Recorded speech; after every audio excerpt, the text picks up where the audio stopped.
today, my esteemed panel includes 8-time All-Star who played a record 22 seasons. And Vince Carter, I noticed you look good in that Raptors uni, and that was when you weren't playing with Richard. So he looked happier.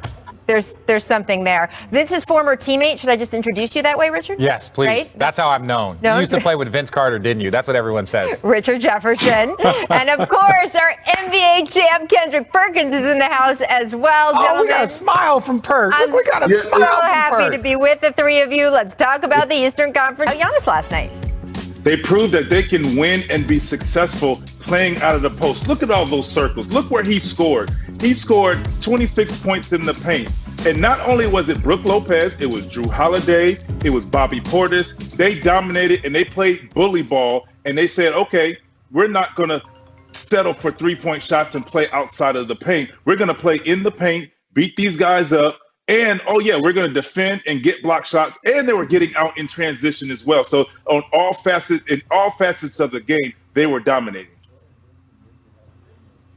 Well, look, I have to agree with Vince from this standpoint. When you look at the Milwaukee Bucks, part of the frustration is their inability to kind of make adjustments. That's always been the thing. That's been one of the things that has followed Bud since his days in Atlanta. He's had great teams, great players, but does he make very good in-game? Clear advantage that Brook Lopez had, and on this night, it wasn't just him, but they could beat you up inside the paint. That is something that isn't utilized nearly enough. Well, you know what, Rachel and Vince, I'm very disappointed right now. I'm very disappointed in our producers, Steve, Hillary, Nate the Great, Danny, Carlos. I'm disappointed because you know what? Yesterday when I came on the show, at the start of the show, they pulled up receipts. And it was receipts of making Squidward look good. I mean, he was right about what he said and whatever the case may be. But yesterday, when we were on the show and I was talking about, you know, Trae Young being more valuable in this series than Giannis, and he hurried up and said, here's why you're wrong. That's true. And it turned out you speak the truth. Last night showed the world why I was right. I just want y'all to pull up the receipts on RJ as well. But listen, here's the thing. Thank you for getting to the question. Lopez can't play in the inside when Giannis is on the floor. That's period point blank. So the thing at the top of the key and everyone else is what? They're spacing out, even Brook Lopez, so that's doing a disservice to him. But last night, Brook Lopez changed back the hands of times, like I said yesterday on the show. Chris Middleton showed us why he's a Batman in my eyes, because he almost notched a triple-double. He did it in every form and fashion. 25 points, 26 points, 13 rebounds down there with the trees, and 8 dimes. He was dishing that thing out everywhere. Stars play better at home and on the road. So what do you have to say about that, Squidward? Okay, I'll make it quick. The conversation. You take as long as you need. But Vince, I don't know if you were aware, but the conversation was this. Which one is a bigger impact? And I truly believe that Giannis's injury actually will impact who wins the NBA championship, where Trae Young might impact who wins this series. I think that is a very different thing. That's all I'm saying, Perk. But I don't think you needed to go down the line and call out every single producer. You could have just called out Carlos and left it there. You could have just called him out and just left everybody else out of it. We love you, Carlos. Love you, Carlos.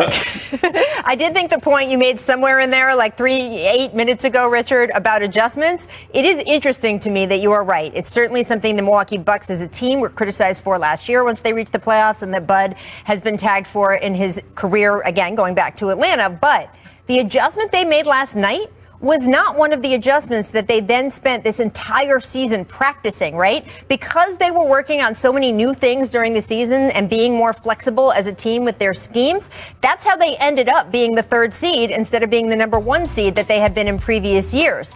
Well, guess what? All of that practice is not what led to last night, because they never practiced without Giannis, right? Mm-hmm. So it was interesting to me that they made this adjustment completely on the fly. And it talks about a mindset change in the Milwaukee Bucks that may be a little bit different than just some of the scheming changes that we've been talking about all season. I do want to get to the Hawks, because your point. I was going to say go ahead, Vince. real quick. Yeah. My only question is, where do they go from here, though? That's my only question. If Giannis does play and come back, where do you go? How do you play now? Do you still feature Brook in the post? Because if you're featuring Brook in the post, if whoever is guarding so Capella, I'm like, please, I'm going to sag. Please, Giannis, shoot the three for me. That's settle for that. You know? Yeah. So I'm just curious to see where do they go from here. Yeah, Giannis might not play Game 6. That might be a good thing for them. But if he plays, how do they respond, or how do they play from there? I do think it's possible that the win last night bought Giannis an extra game to take off, some extra rest. Now, we don't know the specifics of his injury enough to know if they're even thinking in days. It might be a multi-week thing. It might be a longer thing. It might be a shorter thing. But if it is a day-to-day sort of situation, if you know you have Game 7 on your home floor, if you need it, and you look at the way the game went last night, you might be telling Giannis, okay, man, it's not critical. It's not do or die. Let's give it an extra couple days. Perhaps that's what's going on in Milwaukee. I do know in Atlanta, it is critical. They are on the brink of elimination. And you're talking about Trae Young being so important, guys. It was his second straight game with that bone bruise in his foot. We saw him grimacing as he tested it out on the court before the game. So he just was not able to go. Perk, seeing as you have proclaimed from the mountaintop that Trae Young is everything to this team, how cautious should Atlanta be with their young superstar, especially since, and Vince, I'm sure you're going to chime in with this, we know Trae, if he can play, he's going to try to play. So what do you think the franchise should do in terms of his overall health?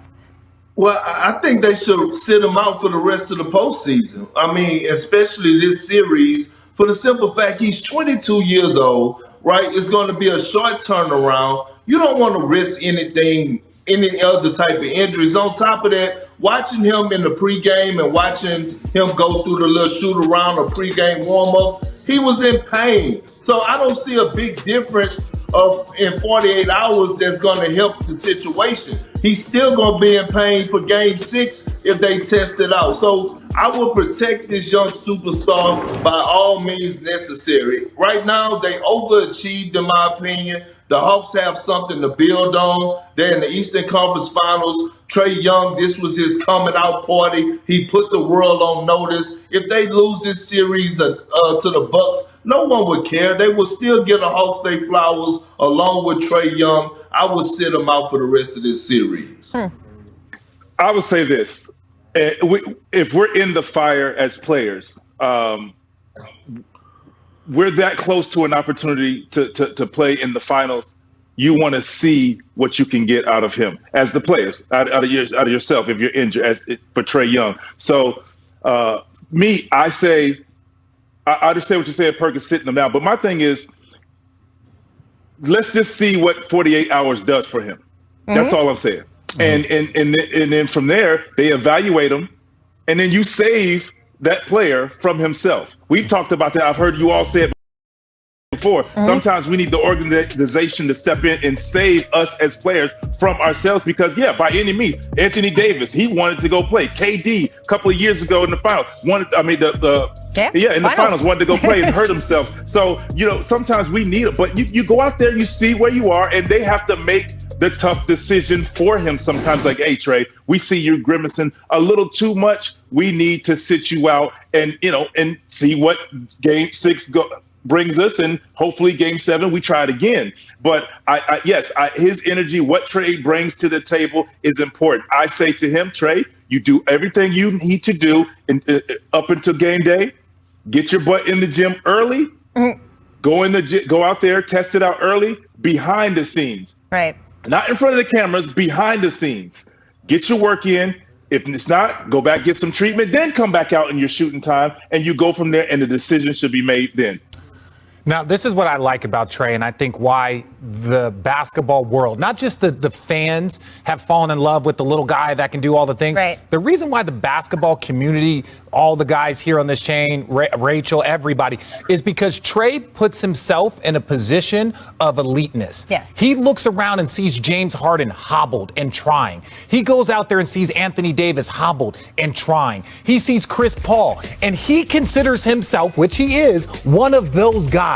And I think that's the hardest part. He looks at Anthony Davis and says, I believe that I am one of the top players in this league, and this is what top players do. They will go out and they will risk risk it all in these moments. And so that's why I have so much respect for him. But if he can't go, he can't go. But I do know this. As Trae continues to progress in his career and progress in opportunities, I know this. If there's any opportunity for Trae to get out there, he will, because he considers and he's looked at the great players that are playing today that have tried their best and have done everything. And that's what he's trying to do. Can I be the Anthony Davis that does something? Well, Anthony Davis ended up being hurt. Can I be the James Harden? Well, James Harden did his best, but he wasn't there. Well, sometimes those gestures actually mean something. And that's what he's trying to do.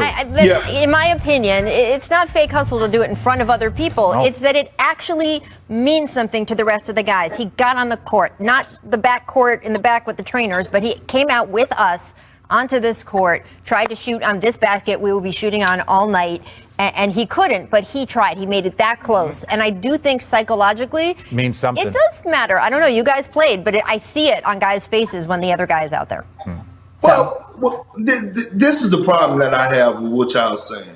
When people was talking about Anthony Davis and questioning whether or not he should play or give it a shot, he went out there for 5 minutes. 5 minutes. And then all of a sudden the world blew up and everybody was like, the training staff, the doctors over there, they need to be fired for putting them in position to go out there on the court and look that way. The same with James Harden, in my opinion. James Harden had no reason to be out there on the floor. He was not even 50%. The man couldn't even finish in transition when he had